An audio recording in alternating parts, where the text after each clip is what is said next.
Welcome to the G20 Interfaith Forum podcast. I'm Marianna Richardson. And I'm Stuart Bird. We are so glad that you're joining us again. We are now going to be continuing with the B sessions. And as we talked about last time, these breakout sessions are chock full of great content. Yeah. We are only able to scratch the surface during our time together on this podcast. So we're hoping that what this does is kind of get you to come and watch the whole thing Yes. on YouTube. So we're going to start with the B1 breakout session, which was on women building peace and resilient communities. And of course, this was definitely something that I feel strongly about as a woman. The speakers were Masimba Kanyoro, who is very much a part of the Circle of Concerned African Women Theologians, Paulo Spikes, who's a judge in the Federal Court of Rio de Janeiro. And then we had Maricama Plata, who's the Secretary of Access to Rights and Equity. We had Bonnie Dougal, who's the Principal Representative to the United Nations for the Baha'i Faith. Ann Simmons-Benton, who is with W20, she's the USA co-chair.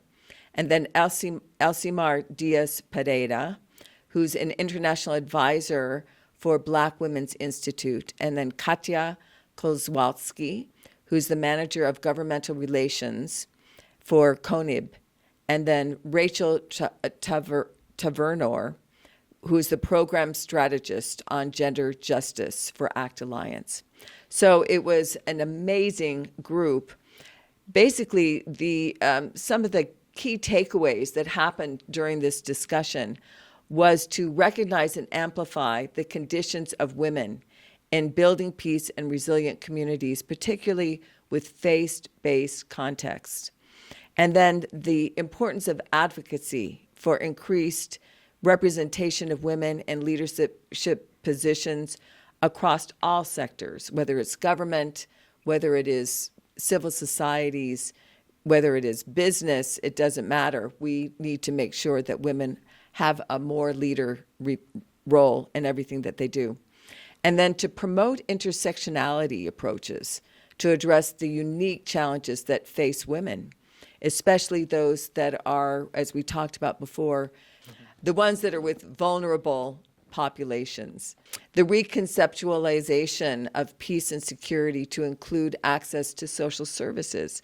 One of the things that was talked about was refugees and how so many, because of all the conflict that's in the world today, women and children are oftentimes the ones that are the most vulnerable. And then to foster dialogue and collaboration between faith-based actors and policymakers when it comes to especially gender equality, and to promote women's economic empowerment through representation and entrepreneurship. And then finally, to support grassroots women's organizations and movements that can really make a difference. Yes, it can. In the next session was titled Communities of African Descent, Group and Individual Rights. And the speakers included Kessia Barreto, who's the Director of Communication and Publicity of the National Association of Islamic Jurists, Alexis Artaud de la Ferrere, who is a professor at the University of London, Babalawo Ivanir dos Santos, who is a professor at the Federal University of Rio de Janeiro, Nicholas Miller, who is a director of the International Religious Liberty Institute, Isabella Christine Dario, who works at the Institute for the Defense of the Rights of the Afro-Brazilian Religions, and Fernando de la Roque Couto, who works for a group called ICEFLU. As the title explains, Communities of African Descent, Group and Individual Rights, the topics included the tension between group autonomy and individual rights within traditional communities, as well as the challenges of defining and protecting religious freedom for non-Western spiritual practices, the impact of historical racism and colonialism on current and legal social structures, and the role of education in combating religious intolerance and promoting cultural understanding. I think that's really important to promote the cultural understanding, and just educating everyone on what the different religions are and making sure that everyone's rights are protected. And that has been a theme for us this entire year in terms of the importance of looking at indigenous groups, the Afro-Brazil religious communities that we talked about before. But all of these are communities that we need to be particularly concerned in terms of what's happening with freedom of religion issues. Yes. The next one was child dignity in the digital world. And I know we talked last time about the breakout session in Group A that was specifically about hate speech and social media. But this was specifically about children and this idea of social media and how it's affecting their self-esteem, mental health, all these different issues were discussed. Mustafa Ali, who's the Secretary General of Arigato, Rabbi Diana Gerson, who also is with the New York Board of Rabbis, but she's also with Interfaith Alliance for Safer Communities, Sheikh Ibrahim Lethom, who's the Secretary General for CSCR, and then Reverend Wellington Pereira Silva, who is with World Vision Brazil, and then finally John Dye, who is the Executive Director of Skylight. All of these people were the ones that were in this discussion. And it truly aimed at exploring the impacts of online threats to children and highlighting the importance of education and family empowerment. And I think we have to realize that the family has an opportunity to really make a difference in these kinds of cases with children, and then to identify actionable steps for religious communities to protect children's dignity in the digital world.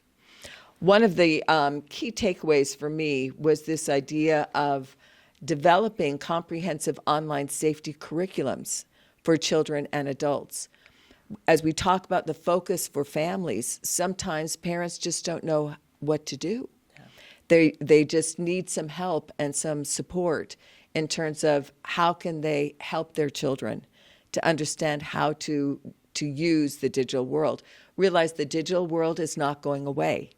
And so we can't just say, well, you can't ever use it, because that is totally unrealistic. Instead, we have to teach them how to use it positively and how to handle it in their lives.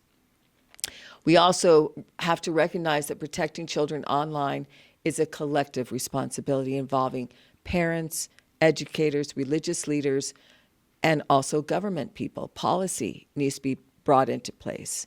And then we have to create supportive environments and after-school programs to ensure children have safe spaces. And I think that's also something that needs to be talked about and addressed more globally as well. Yeah, rising generation is so important. The next session focused on how to help combat poverty and inequality. We had 5 speakers, 5 people on the panel that were involved. Deepika Singh, who works at the Religions for Peace, as well as Asher Maus from the Tel Aviv University, Fred Nayabera, who is the director of End Child Poverty, and Arigato International. We had Reverend Harold Segura, who's the director of Faith and Development, and Francisco Hernandez, who's the director of an Episcopal nonprofit organization. And the topics discussed in this session focused on really recognizing poverty as a multi-dimensional issue that goes beyond income measures. So beyond just, what's their average salary, but really looking beyond that at kind of all aspects of life. It also emphasized the restoration of human dignity alongside material assistance. The discussions promoted fair and sustainable economic practices that protect labor rights and prohibit exploitation. That's another aspect. And then also It focused on leveraging the moral authority and community reach of religious institutions to mobilize resources and volunteers. So that there's that focus again on, okay, so now how can the religious institutions help us with this? Well, and one thing I really enjoyed, I wanted to highlight about this session, was that each of the people that were there also talked about what their organizations are doing to help in this situation. And if you're interested to hear about what each one is doing, please listen to this one, because I think as you hear what people are doing, especially those that have religious-based nonprofits, it's amazing to see. It is incredible the work they're doing internationally, where we're talking Indonesia, we're talking Africa, Sri Lanka, Philippines, Ethiopia, all these different places that these people that were on this panel were talking about what they've done and how very specifically they've helped. That's so cool. The final for B5, we have faith-sensitive mental health and psycho support. That is so important, especially with displaced populations and people on the move. Now, this was interesting. We talked last time about how COVID and mental health has been, and I'm glad that it is now highlighted so much. But here we're talking about refugees and displaced people, about how important it is that we also acknowledge their mental health incapacity. I can't even imagine how difficult that must be to understand what can you do with your life after that. Yeah. So Andrea Kaufman was the moderator. She is with World Vision. We also had Flavio Cristina Silveira Lemos, who is a professor in the University of Pará.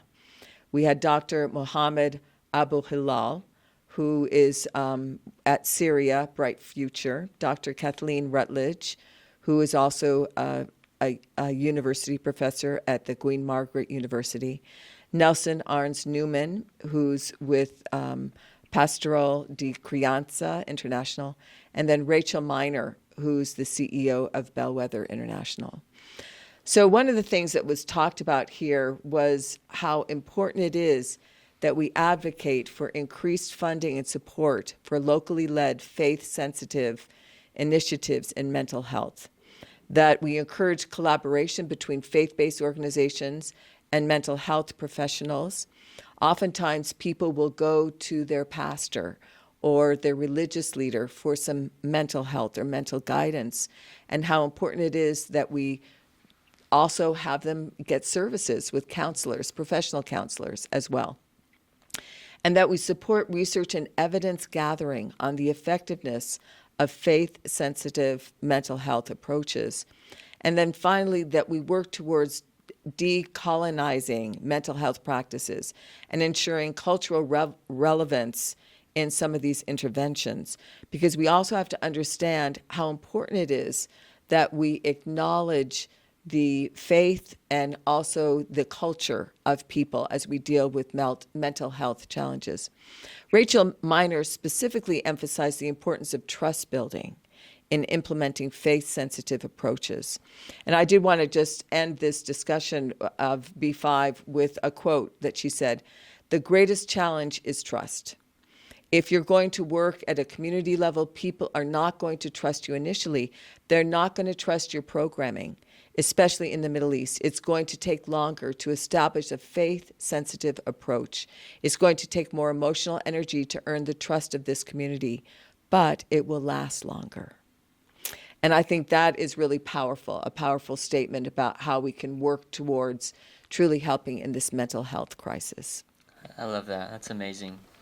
The next session was focused on climate finance. And I've been learning that behind the issue of global warming and taking care of the climate and the environment, there's financial issues that come with that too, and that needs to be discussed and that needs to be figured out. And so that's what this session was focused on. It included Eric Lecomte, who's from the Jubilee USA Network, We also heard from Sadhvi Bhagawati Saraswati, who is the Secretary General of the Global Interfaith WASH Alliance. Christina Reis, who's the Undersecretary for Sustainable Economic Development of the Ministry of Economy of Brazil. Aharon Ariel Lavi, who comes from the Or Torah Interfaith Center and the Blickel Institute for Interfaith Dialogue. Carrick Redden, who comes from the World Resource Institute, and Catherine Marshall, who is the Vice President of the G20 Interfaith Forum. And some key takeaways included the idea that we need a clear definition for climate finance, specifically that doesn't create additional debt for developing countries. And as well as the importance of considering unintended consequences and second-order effects of climate finance decisions.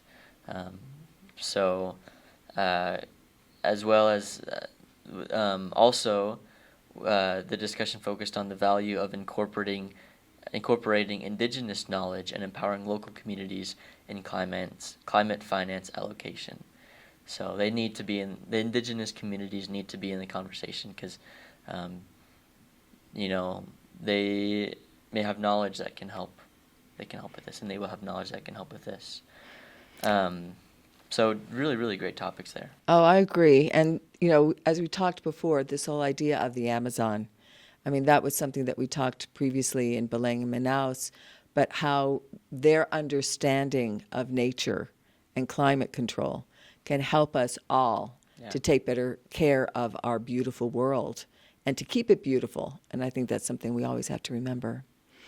Well, I hope that you also have seen that here with this breakout series of amazing topics, that we also want you and encourage you to go and watch and listen to the full thing. Yeah. That I think that you'll enjoy it and understand that the content was so rich during this Brasilia Forum. Thank you for joining us today. Yes, thank you. Bye.